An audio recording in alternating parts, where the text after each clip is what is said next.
अस्सलामुअलैकुम व्यूअर्स, कैसे हैं आप सब। मैं हूं शेफ़ जुनैद और आज की इस वीडियो में हम आपको बताएंगे कि कितनी काइंड्स के अवन होते हैं जिनमें हम बेकिंग कर सकते हैं और सबके इस्तेमाल का बताएंगे। अगर आपको अवन परचेज़ करना है, आप अवन लेना चाहते हैं प्रोफेशनल बेकिंग के लिए, तो वो भी बताएंगे कि कौन सा अवन आपके लिए जो है वो बेस्ट रहेगा। और अगर आपके पास पहले से कोई अवन मौजूद है जिसका इस्तेमाल आपको नहीं आ रहा है, तो इंशाल्लाह इस वीडियो को देखने के बाद आप उसमें इंशाल्लाह बहुत ही अच्छे से बेकिंग कर सकेंगे। ठीक है व्यूअर्स, तो शुरू करते हैं हमारी वीडियो।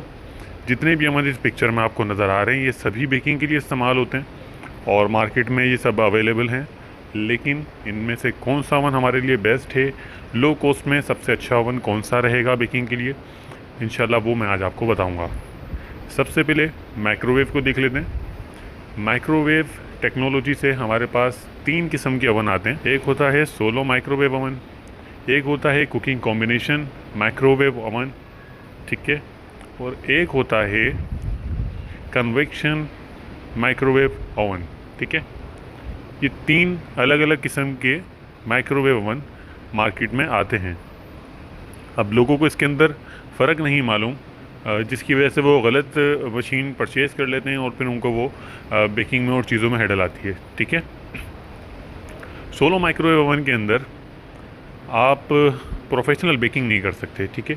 सोलो माइक्रोवेव ओवन होता है आम तौर पे डीप फ्रोजिंग के लिए या फिर खाना गर्म करने के लिए, ठीक है।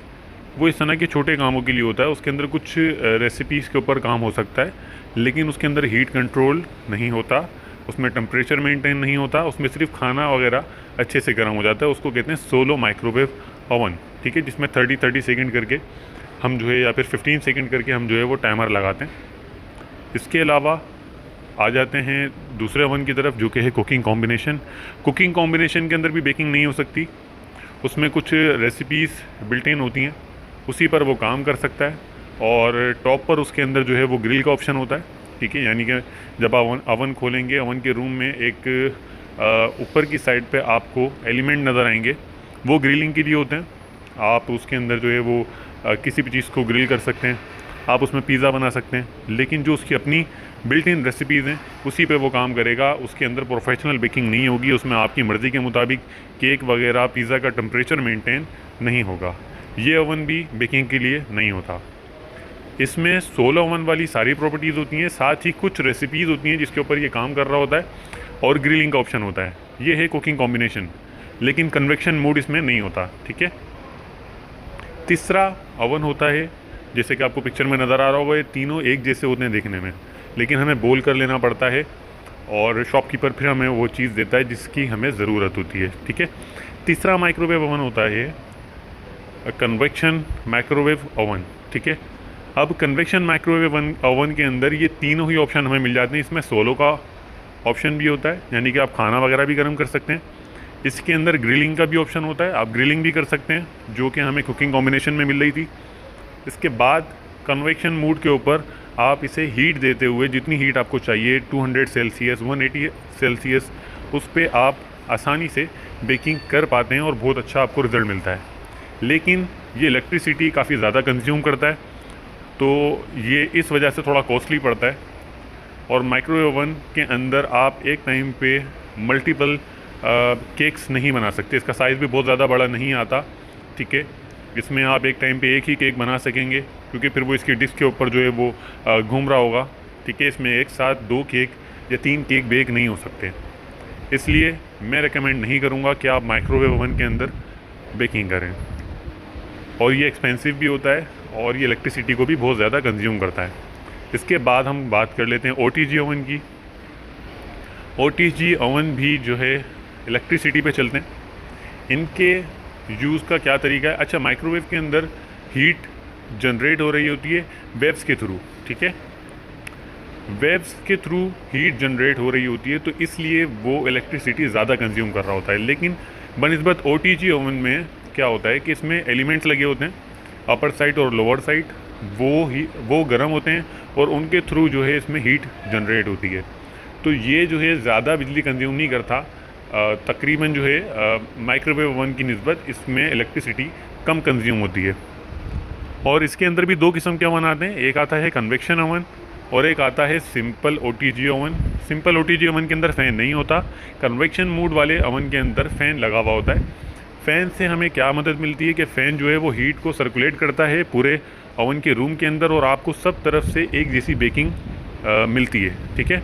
अगर फ़ैन वाला ओवन नहीं है आपके पास तो आपको जो है वो हीट को देखना होगा, हीट का बड़ा ख्याल रखना होगा कि ज़्यादा हीट ना हो ताकि आपका केक एक जैसा बेक हो। ऐसा नहीं हो कि अपर साइड और लोअर साइड से केक पर कलर आ गया और साइडों से कलर अच्छा बेक नहीं हुआ है, या पिज़्ज़ा वगैरह के ऊपर अच्छा कलर नहीं आया है, ठीक है। तो इसके अंदर आप कन्वेक्शन मोड वाला ही OTG ओवन लें, वो बेस्ट रहेगा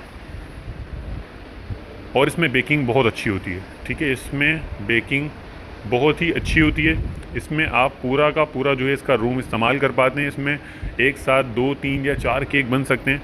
इसमें कुछ साइज़ होते हैं, 32 लीटर तक का जो इसमें ओवन होता है उसके अंदर तकरीबन 2 पाउंड वाले 2 केक आपके एट अ टाइम बन जाते हैं। रूम होता है इसका तकरीबन जो है 11 इंच तक की नहीं 15, हाँ तकरीबन 15 इंच तक की इसके अंदर एक ट्रे चली जाती है। 11 बाय 15 इंच तक की ट्रे इसके अंदर बेकिंग के लिए वो आप रख सकते हैं। इसके बाद ओवन होता है इसी में बड़े साइज़ का जो तकरीबन 62 लीटर का होता है। उसके अंदर एक टाइम पे आप जो है 2 पाउंड वाले 4 केक एक साथ बेक कर सकते हैं और इसके रूम का साइज़ होता है तकरीबन 13 बाय 15 इंच, ठीक है। तो यानी कि 13 बाय 15 इंच की इसके अंदर ट्रे आप एक साथ बेक कर सकते हैं जिस पे आपका तकरीबन 5 से 6 पाउंड तक का केक आसानी से बनता है, ठीक हो गया। ये हो गया OTG ओवन। इसके बाद जो हमारे पास ओवन आते हैं बिल्ट इन ओवन, ठीक है। बिल्ट इन ओवन क्या होते हैं कि ये जो है हमारी किचन वगैरह में हम आराम से जो है इसको इंस्टॉल करवा लेते हैं। इसके अंदर भी कन्वेक्शन ओवन होता है और इसके अंदर हमें जो है ना देख कर ओवन लेना पड़ता है। इसमें 2-3 किस्म के ओवन आ रहे होते हैं, ऑप्शन हमें देखने पड़ते हैं। एक इसके अंदर ओवन होता है जिसके अंदर अपर साइड और lower side at a time नहीं चलती, ठीक है। या आप नीचे की तरफ से हीट दे सकते हैं या आप ऊपर से इसको हीट दे सकते हैं। एक ही टाइम पे दोनों तरफ से हीट इसमें नहीं मिलती। तो हमें बेकिंग के लिए हमेशा बोथ साइड से हीट चाहिए होती है। अगर लोअर साइड से हीट मिलेगी तब भी हमारा केक या बेकिंग सही नहीं होगी, और अपर साइड से अगर हम कलर देने के लिए उसको चलाते हैं तो भी वो रिज़ल्ट हमें अचीव नहीं होने वाला। और ये ओवन महंगा भी बहुत होता है, ठीक है। पाकिस्तान में तकरीबन ये 60 से 70 हज़ार रुपये तक में ओवन मिलता है। इससे बेहतर तो OTG ओवन है, तकरीबन 25 हज़ार रुपये तक में हमें 62 लीटर का बड़ा ओवन मिल जाता है, ठीक है। और वो बिजली भी इससे कम कंज्यूम कर रहा होता है, ठीक है। तो बिल्ट इन ओवन के अंदर तो ये समझ लें कि ये वाला ओवन तो आपको लेना ही नहीं है। हाँ, बिल्ट इन के अंदर जो एट अ टाइम अपर और लोअर साइड से हीट दे सकता है या फिर कन्वेक्शन मोड पर हीट दे सकता है, तो वो ही ओवन आप इसमें लें, वो सबसे बेहतर रहता है, ठीक है। ये भी हो गया। और इसके बाद आता है कुकिंग रेंज, ठीक है। कुकिंग रेंज ओवन के अंदर क्या होता है, अब ऊपर की साइड पे कुछ आपको जो है उसमें स्टोव नज़र आ रहे होते हैं, चूल्हे नज़र आ रहे होते हैं, 4, 5, 6 चूल्हे होते हैं उसमें। और नीचे की साइड पे उसके अंदर एक डोर होता है, किसी में एक होता है, किसी में 2 डोर होते हैं। अच्छा, जिसके अंदर एक डोर होता है वो बेकिंग के लिए होता है, सही है। नीचे वाली साइड उसकी बेकिंग के लिए होती है। जिसमें 2 डोर होते हैं उसमें से एक डोर बेकिंग के लिए होता है और दूसरा डोर जो है वो खाना वगैरह गर्म आप कर सकते हैं उसमें। अगर आप आयरन के पॉट में रखते हैं, खाना गर्म कर सकता है। और ब्रेड वगैरह को पफ़ करने के लिए, राइस करने के लिए हमें हल्की फुल्की अगर हीट चाहिए होती है तो उसके अंदर आप हल्का सा गर्म करके उसके अंदर रख देते हैं। तो इस तरह की चीज़ों के लिए, छोटी मोटी चीज़ों के लिए वो इस्तेमाल में आता है, ठीक है। और कुकिंग रेंज ओवन के अंदर भी बेकिंग अच्छी नहीं होती। उसकी वजह ये है कि उसमें भी अपर साइड और लोअर साइड के लिए जो है वो बोथ साइड हीट नहीं मिलती। पहले आपको नीचे से ओवन को चलाकर हीट देनी पड़ती है और फिर अगर आपको ऊपर से कलर देना हो तो ओवन का दरवाज़ा खोलकर फिर आपको उसको ऊपर से चलाना पड़ता है। इतनी देर में सारी हीट उसकी निकल जाती है और उसमें भी बेकिंग अच्छी नहीं हो सकती, ना उसमें एक्यूरेसी होती है। उसमें आपने अगर 200 सेल्सियस पर उसको रखा है, अगर गैस का प्रेशर ज़्यादा आ रहा होगा तो वो ज़्यादा हीट देगा, ज़्यादा बड़ा फ्लेम बनेगा उसमें। और अगर हीट गैस कम आ रही होगी तो फ्लेम कम बनेगा और हीट कम बनेगी, ठीक है। तो ये चीज़ें होती हैं। कुकिंग रेंज के अंदर अच्छी बेकिंग नहीं हो सकती, तो कुकिंग रेंज आप ना लें।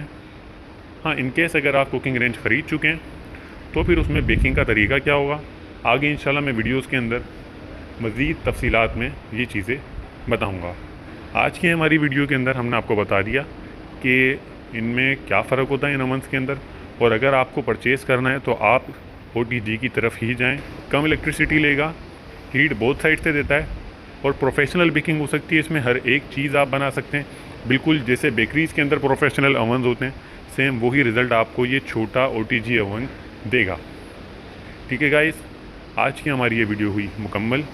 इंशाल्लाह फिर एक नई वीडियो के साथ आपके पास आता हूँ, तब तक के लिए दीजिए इजाज़त, फिर मिलेंगे अल्लाह निगहबान। अगर आपके पास इनमें से कोई भी ओवन मौजूद है और आपको उसमें बेकिंग करने में प्रॉब्लम हो रही है, आपसे सही बेकिंग नहीं होती, केक वगैरह ठीक नहीं बनता, तो मैं अपना फेसबुक की ID का लिंक जो है वो डिस्क्रिप्शन में दे दूँगा। आप मुझे वहाँ टेक्स्ट कीजिए, अपने ओवन की पिक्चर दीजिए और फिर इंशाल्लाह मैं आपको बता दूंगा कि आपकी ये प्रॉब्लम कैसे फिक्स होगी और आप किस तरह जो है अच्छे से बेकिंग अपने पुराने ओवन के अंदर ही कर सकते हैं।